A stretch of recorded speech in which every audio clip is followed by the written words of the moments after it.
Have you ever found yourself staring off to the side, on the couch, missing someone? Or maybe you've already found someone special and every now and then you think, wouldn't it be easier, more enjoyable, to live together? Well, at 60, 70, or beyond, these things start to resonate with us, don't they? It's curious how even after so much life, the heart still has room to dream. And there's nothing wrong with that. I often say that if life presents us with the chance to love again, we shouldn't waste it. But loving and living together are very different things. That's why I wanted us to talk today, calmly, like two friends sitting on the porch, drinking coffee, and watching life go by. Because living together isn't just about feelings. It's also about routine, patience, and adaptation. It's about changing your life. It's about making space, not just in your closet, but in your heart too. And to do that, we need to be sure it's the right time. That what comes with this decision will bring more joy than worry. I remember Donna Clara and Mr. Huang well. They met in a seniors dance group, a beautiful sight to behold. She was a widow, he was separated, each had their own home, their own organized life. At first, it was just dinner, a movie, but their weekends began to overlap. His clothes were already in a drawer at her house, and suddenly the idea of living together came up. She told me one day, laughing, "Girl, I don't think it makes sense to have two homes anymore. But I sit here thinking, what if I lose my peace?" That really struck me, because a lot of people don't ask themselves that question. They do it on impulse, because they're happy. And only later do they realize that living together is very different than dating occasionally. So the first thing I always say to someone thinking about this is, are you ready to share your routine? I'm not just talking about your bedroom and bed. It's your entire routine, your preferred wake-up time, your favorite breakfast choices, your silence after lunch, the way you pack your things. All of this will be shared. Are you willing to give up even a little bit of it? Because the truth is, you're going to have to give in a little, just as the other person will have to give in too. I always remember one time Donna Clara called me, a little embarrassed to vent. "Can you believe Joanne moved my pots and pans and then complained that I don't watch the news?" And she said it with a laugh, but deep down it was annoying. She was discovering how his quirks were clashing with hers. This is inevitable. And look, just because you're 60 or 70 doesn't mean you can't learn to live with it. But you need to be patient. You need to know if you have room for it within yourself. It's like that little plant you put in a pot. If the roots don't have room to grow, they won't flourish. And love is the same. If you feel suffocated, if you feel like you've lost your freedom, it will wither. So think about it. Do I really want to make room for this daily coexistence? Because love doesn't sustain a relationship if there's no desire to share your daily life. And that's why Donna Clara took a little while longer to make her decision. She preferred to test things out gradually, arranging fixed days together, adjusting routine slowly, and then, after months of feeling like everything was fine, that she knew how to deal with the differences, she decided it was time. I thought it was beautiful, because it wasn't in the heat of the moment, but it wasn't out of fear either. It was at the right time.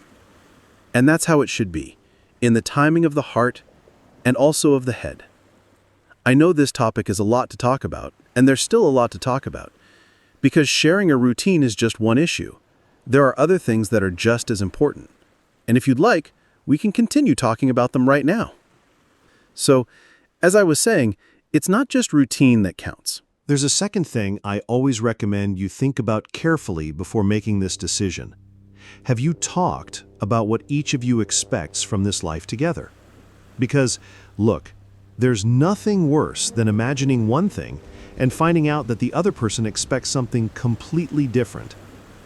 I'll tell you about Donna Nair. She also found new love at 65 after being widowed. She told me she felt like a teenager again. And it's beautiful to see that.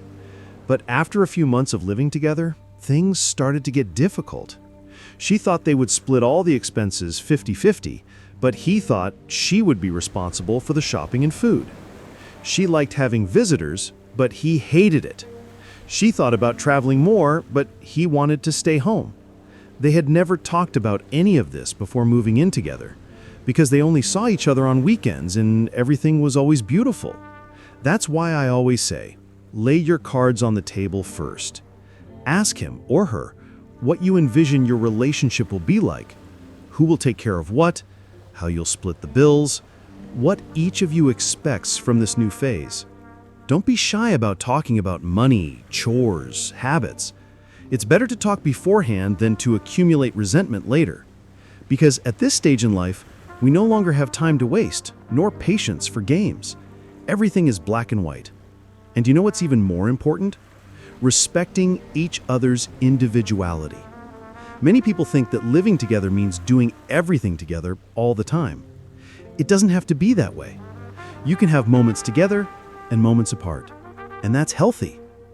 Don't demand anything from yourself or the other person just to make sure everything is perfect. No couple is perfect, and that doesn't change with age. What changes is that you both now have a lot of baggage, a lot of history. You can't try to change the other person, but you can learn to negotiate, to compromise, to find a middle ground. And don't be afraid to talk about your fears. That's important too. Fear of losing your freedom, fear of fighting, fear of feeling trapped. Speak up, because when you talk, others understand. When you keep it bottled up, it becomes a burden. The other day, a man named Arthur told me he only decided to move in with his girlfriend after a year of dating.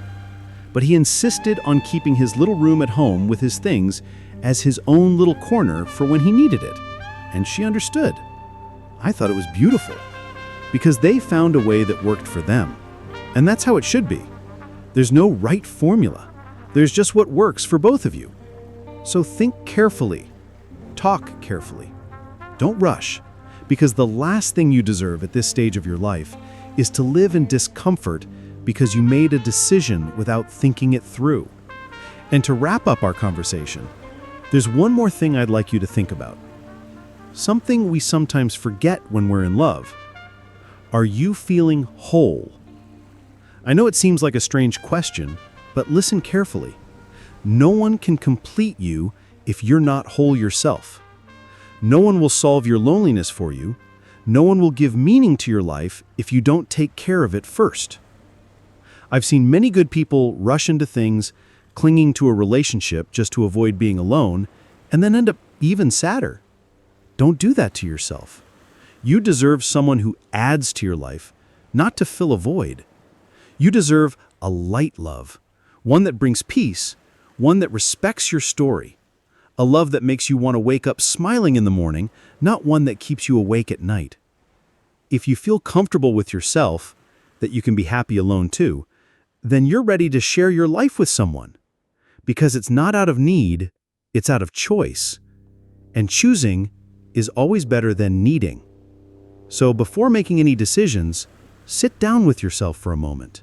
Ask yourself, am I ready to share my routine? Have this person and I talked about what we hope for from this life together? Am I whole and happy with myself enough to choose to live with someone? If the answer is yes, go ahead without fear. Because love in maturity can be one of the most beautiful experiences in life. There's no age limit to be happy, to start over, to find true companionship. And, if you'd like, tell me in the comments, have you ever thought about moving in together?